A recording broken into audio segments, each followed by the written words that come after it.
Ini pengalaman saya membeli properti tahun 2008. Mei 2008 saya membeli properti 3 ruko senilai 900 juta di Tangerang. Ketika membeli, saya menjaminkan properti itu ke bank supaya mendapat kredit untuk membeli properti tersebut. Dan saya tidak keluar DP karena properti tersebut dinilai 1,5 M, padahal properti tersebut dijual oleh orangnya hanya 900 juta. Angsurannya hanya 15 juta untuk kredit itu. Kemudian ruko tersebut saya jadikan kos menjadi 28 kamar, masing-masing kamar 700.000 per bulan dan penuh dalam 3 bulan. Kalau tahun depan properti tersebut lunas tahun 2023, income-nya sudah bukan 18 juta per bulan lagi, tapi lebih. Sehingga seluruh income ketika propertinya lunas menjadi 100% masuk ke kantong saya. Dan luar biasanya lagi, harga properti itu sekarang sudah bukan 900 juta, tapi 5,8 miliar. Menurut teman-teman, kira-kira berapa harga properti tersebut?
Siapa yang lebih kaya? Orang yang membeli properti atau orang yang menyewa properti ketika memulai usaha atau ketika melebarkan usahanya? Banyak yang nanya ke saya, Pak Pipo, kenapa kok selalu beli properti? Kenapa nggak menyewa? Kalau nyewa kan lebih ngirit, Pak. Nggak perlu keluar uang banyak. Kalau beli kan mahal, Pak. Nah, itu adalah pertanyaan orang-orang yang belum pernah merasakan jadi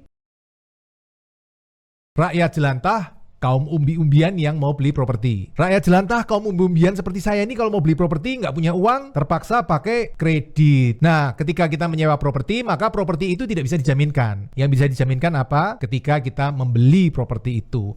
Jadi itu adalah alasan kenapa saya selalu membeli properti dan tidak pernah menyewa properti. Teman-teman pilih membeli properti atau menyewa properti? Tulis di komen.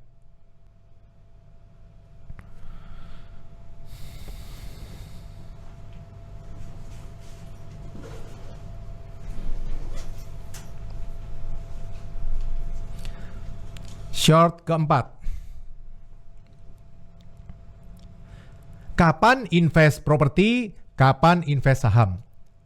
90% investasi saya berupa properti dan hanya 10% yang berupa saham. Kapan saya memilih investasi properti, kapan saya memilih investasi saham? Saya selalu memakai uang cash atau uang tunai ketika investasi saham dan tidak pernah memakai kredit. Sebaliknya, ketika saya investasi properti, saya selalu memakai kredit dan tidak pernah cash.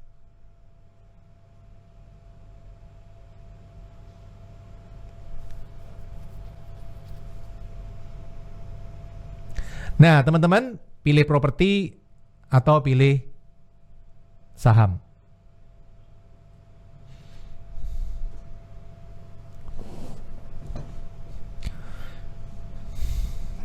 Short kelima. Seneng nggak kalau dijadikan customer prioritas? Beberapa tahun lalu, sekitar 5 tahun yang lalu, saya dapat telepon, kemudian saya angkat, saya tanya, ada apa?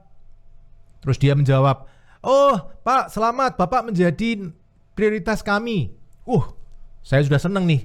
Dari bank mana ini? Kalau dapat prioritas kan seneng, ya kan? Kalau ke bank nggak perlu ngantri, malah dikasih minum dan dapat fasilitas-fasilitas yang khusus untuk nasabah prioritas. Saya pikir dari bank mana ini? Kemudian saya tanya, Bu, dari bank mana? Dijawab, oh bukan Pak, kita bukan dari bank, kita dari kantor pajak.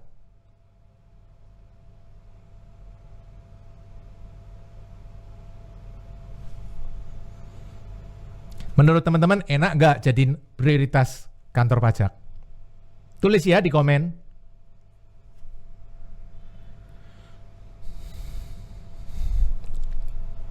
Short ke-6.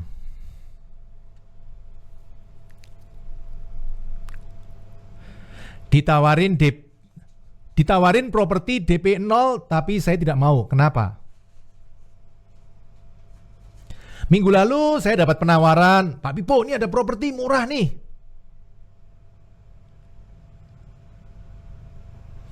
Ada minimarket, dijual, omsetnya sehari 10 juta. Dan ini murah sekali Pak, karena appraisalnya 3 miliar, tapi orangnya jual 2,5 miliar. Jadi kalau Pak Pipo mau, nggak perlu pakai DP. Tapi saya jawab, ogah. Kenapa? Karena berdasarkan perhitungan saya, income dari properti tersebut lebih kecil dari angsurannya. Buat saya yang lebih penting adalah angsurannya, bukan DP. Kenapa? Karena DP hanya 10%, bahkan bisa 5% dari harga properti dan hanya sekali.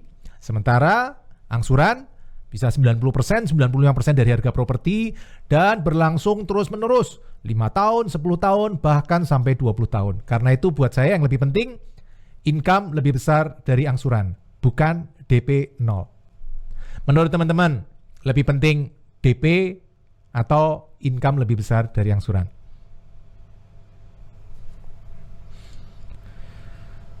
Oke, short ke berapa ini sekarang? Berikutnya lah ya, 7 lah. Berapa sih? 7.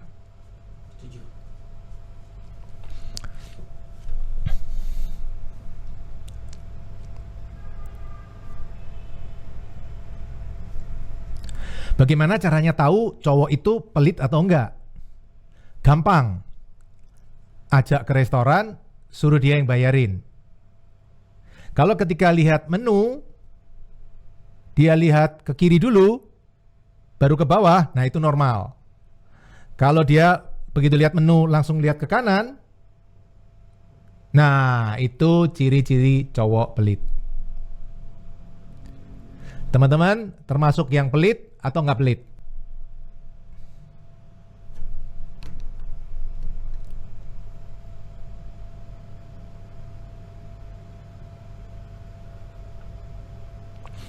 Short ke-8. Amankah kredit untuk buka usaha? Amankah kredit untuk memulai usaha? Menurut saya, kredit untuk memulai usaha itu sangat berbahaya. Kenapa? Karena 90% dari kredit, karena 90% dari usaha itu gagal. Sehingga kalau kredit untuk memulai usaha yang 90% kemungkinannya gagal, menurut saya sangat berbahaya sekali. Untuk memulai usaha lebih baik pakai uang sendiri atau menjadi agen penjualan dengan modal kecil tapi membentuk marketnya dulu, mempunyai customernya dulu. Baru ketika pengembangan atau 2 tahun kemudian ketika sudah stabil, baru mulai melakukan kredit untuk pengembangan usaha. Jadi kredit yang tepat bukan untuk memulai usaha, tapi untuk pengembangan usaha. Menurut teman-teman, berisikokah kredit untuk memulai usaha?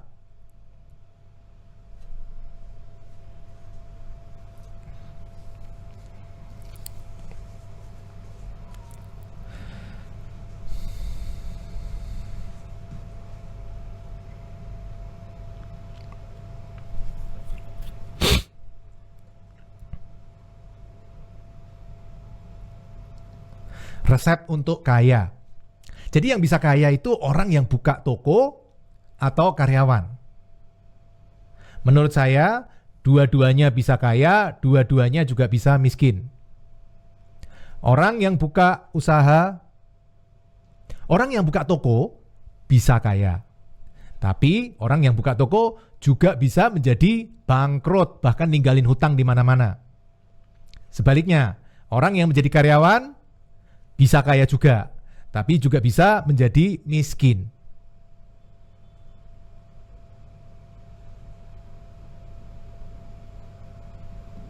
Pengusaha yang kaya ada, pengusaha yang miskin banyak. Karyawan yang kaya ada juga, karyawan yang miskin banyak juga. Jadi kuncinya di mana? Kuncinya bukan buka toko atau karyawan. Kuncinya adalah kecerdasan keuangan. Bagaimana dia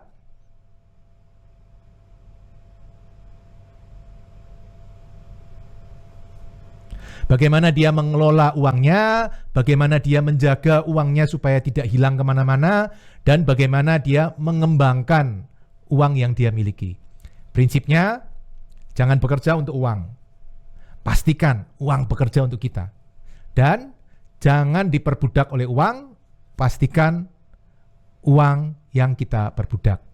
Nah, sekarang teman-teman sedang bekerja untuk uang atau membuat uang bekerja untuk kita?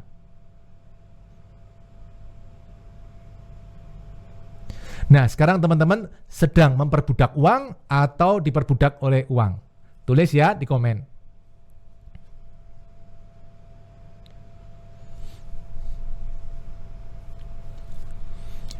Short ke 8 sekarang.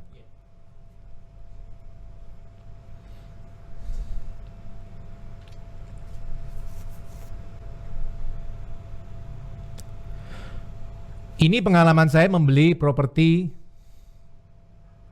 Ini pengalaman unik saya ketika membeli properti tahun 2013. 2013 saya mendapat tawaran properti di Jawa Tengah. Ada orang jual properti 2000 meter di Jawa Tengah. Saya hanya butuh 300 meter untuk minimarket waralaba. Karena pasaran di situ 500.000 per meter, saya datang ke orangnya, saya menawar, Pak, saya mau beli 300 meter, 150 juta. Tapi penjualnya bilang tidak setuju. Dia maunya 250 juta. Saya bilang, Pak, pasaran di sini kan 150 juta untuk 300 meter alias 500.000 per meter. Penjualnya bilang, Mas, saya butuhnya 250 juta. Mas mau beli 100 meter boleh, 300 meter boleh, 500 meter juga boleh, harganya sama 250 juta. Teman-teman pernah ketemu nggak penjual-penjual yang unik seperti itu?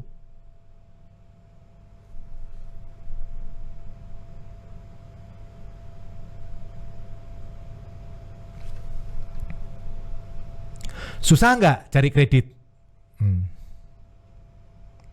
Short ke 9. Susah nggak cari kredit? Ya jelas susah lah, mau minjemin duit miliaran ke orang lain pasti susah. Apalagi awal-awal saya kredit, tahun 2008, saya baru Apalagi awal-awal saya kredit, tahun 2008, saya sedang bangkrut. Susah sekali. Pertama kali kredit KPR Pertama kali kredit Mei 2008 saya mengajukan KPR. Langsung ke 6 bank. Dari 6 bank itu berapa yang diterima? Berapa yang disetujui? 0 teman-teman. Tidak ada yang disetujui. Semuanya menolak. diomel-omelin sama penjual. Gimana sih Pak Pipo, katanya 1 bulan cair, 1 bulan lagi kita uangnya selesai jual belinya. Ini sudah sebulan, Pak Pipo kok nggak cair-cair. Ya saya bilang, minta maaf Pak, Bu, ini saya KPR 6 bank semua ditolak. Setelah marah-marah, saya dikasih waktu lagi 1 bulan. 1 bulan itu saya majukan ke 14 bank lagi. Jadi total 20 bank. Dan dari 14 bank itu akhirnya ada 3 yang menyetujui KPR saya.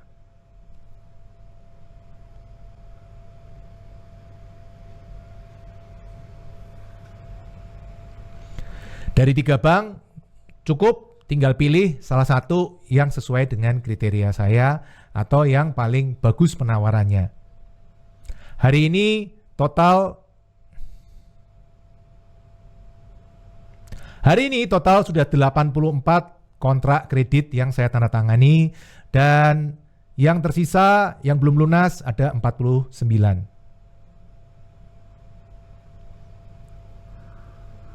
Gimana menurut teman-teman, gampang nggak cari kredit?